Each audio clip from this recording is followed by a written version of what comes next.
Episode 7 के start में हमें दिखाई जाती है क्रीम ब्रेकअप के कारण बहुत दुखी होती है।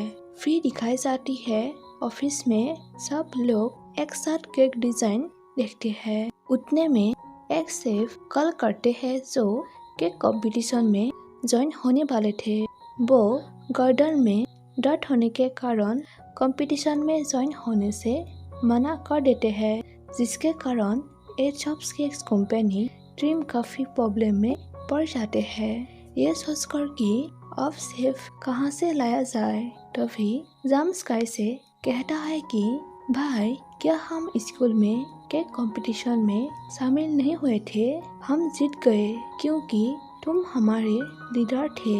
फिर जाम इससे कहता है शायद स्काई उसका जगह ले सकता है, वो ये कर सकता है। स्काई कहता है रुको, यह एक बड़ी कंपटीशन है, लेकिन सर इस कंपटीशन में शामिल होना वास्तव में मेरा सपना है, लेकिन सर फैसला अब पर डिपेंड करता है। एस पूछता है क्या तुम यह कर सकते हो? यदि तुम वास्तव में इसे साबित करने वाले हो तो ठीक है। स्काई कहता है ठीक है सारिस, मैं आपके लिए ये जरूर करूँगा, मतलब एस ऑफ केक्स के लिए। फिर सभी साथ केक बनाते हैं जहाँ स्काई और एस दोनों काफी क्लोज होते हैं। हर कोई उसे देखकर समझ सकता है कि दोनों के बीच प्यार है। फिर हमें कोनार को दिखाए जाते हैं जो एक सपने देखते हैं जहां उसे किडनैप करके पनिशमेंट देता है। वो इस सपने को देखकर काफी डर जाता है। वो माफी मांगने के बारे में सोचता है। दूसरे दिन कोनार डैन, स्काई और एस के पास जाकर कहता है बार में जो हुआ उसके लिए मैं और डैन माफी मांगता हूँ। यह कुछ भी पर्सनल नहीं था, यह सिर्फ एक गलती थी। ऐसे माफी मांगने के बाद स्काई को केक देता है। स्काई केक लेते हुए कहता है खुद को ठीक करो, ठीक है? मुझे अब कोई प्रॉब्लम नहीं चाहिए, मैं तुम दोनों को माफ कर दूंगा, लेकिन मुझे उम्मीद है कि ऐसा दोबारा नहीं होगा। इस दोनों से कहता है मुझे उम्मीद है कि यह आखिरी बार होगा, ठीक है? क्योंकि अगर मैंने सुना कि तुमने स्काई को फिर से चोट पहुंचाई है तो तुम दोनों को मेरा सामना करना पड़ेगा। फिर सीन चेंज होती है जहाँ के कंपटीशन के लिए स्काई काफी नर्वस रहता है। एस उससे कहता है यही हम इंतजार कर रहे हैं। मुझे पता है कि तुम घबराए हुए हो और मुझे पता है कि तुम पर दबाव डाला जा रहा है, लेकिन याद रखना मुझे तुम पर विश्वास है, हम जीतेंगे, ठीक है?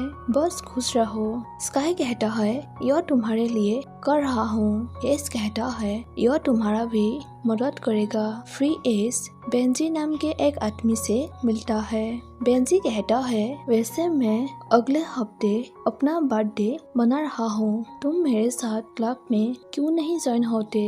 इस बर्थडे में जाने के लिए हाँ कहता है। फिर उन लोगों के बीच कुछ ऐसे ही बात होते हैं। 10 मिनट के बाद केक कंपटीशन स्टार्ट होती है जहाँ स्काई जीत नहीं पाता है, जिसके कारण वो सभी बहुत दुखी हो जाता है। फिर हमें एस और स्काई को दिखाए जाते हैं। स्काई एस से सॉरी कहता है।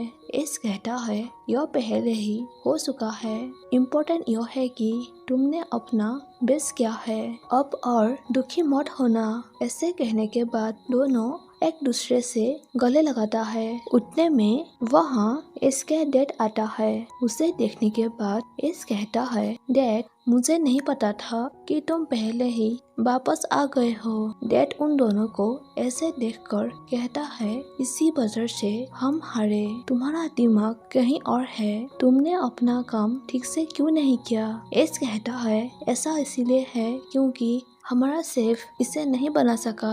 डैड कहता है तुमने यह सब इंटर्न के साथ छोड़ दिया। एस कहता है उसका इससे कोई लेना देना नहीं है, यह मेरा गलती है। डैड कहता है तुम हमेशा मुझे शर्मिंदा कर रहे हो, यह एक आसान काम था, लेकिन फिर भी तुम इसे ठीक से नहीं कर पाया, उसे जाने दो। एस कहता है उसने कुछ गलत नहीं किया। डैड कहता है उसे जाने दो, या तुम चाहते हो कि मैं कुछ और कर दूं। स्काई वहाँ से चला जाता है।